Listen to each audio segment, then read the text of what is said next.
বিশ্ব স্বাস্থ্য সংস্থার শীর্ষ 10টি বিপজ্জনক রোগের তালিকায় রয়েছে নিপা ভাইরাস।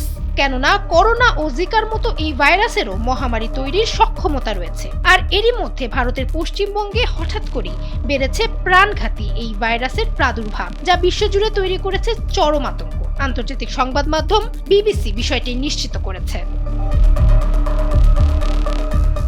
জানুয়ারি মাসের শুরুতে পশ্চিমবঙ্গে 5 জন স্বাস্থ্যকর্মী এই ভাইরাসে আক্রান্ত হন, যাদের মধ্যে একজনের অবস্থা বেশ আশঙ্কাজনক। ইতোমধ্যে তাদের সংস্পর্শে আসা 110 জন ব্যক্তিকে কোয়ারেন্টাইনে নেওয়া হয়েছে। নিপা ভাইরাসের মৃত্যু হার 75% হওয়া এবং এই রোগে কোনো টিকা না থাকায় পরিস্থিতি এখন বেশ ঝুঁকিপূর্ণ। যদিও সংবাদ মাধ্যম আল জাজিরার বরাতে ভারত সরকার জানিয়েছে পরিস্থিতি নিয়ন্ত্রণে আছে এবং আক্রান্তদের সংস্পর্শে আসা 196 জনকে শনাক্ত করা হয়েছে, যাদের সবার পরীক্ষার ফল নেগেটিভ এসেছে। তবুও আন্তর্জাতিক মহলে এটি বেশ উদ্বেগ সৃষ্টি করেছে।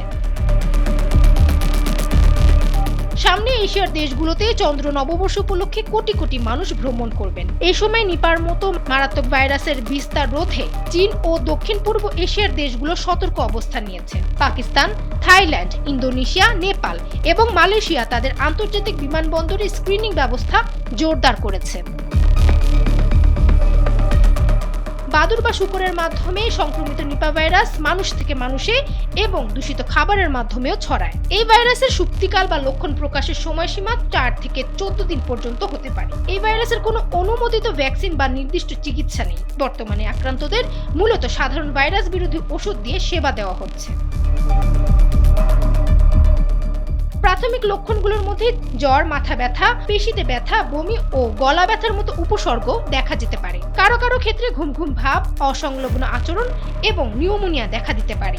এমনকি এনসেফালাইটিসের মতো মস্তিষ্কের এক ধরনের প্রদাহ হতে পারে, যা গুরুতর ক্ষেত্রে প্রাণঘাতীও হয়ে উঠতে পারে। অন্যদিকে সাম্প্রতিক বছরগুলোতে বাংলাদেশেও নিপা ভাইরাসের প্রকোপ বেশি দেখা গেছে। 2001 সাল থেকে এ পর্যন্ত দেশে এই ভাইরাস 100 জনেরও বেশি মানুষের প্রাণ নিয়েছে।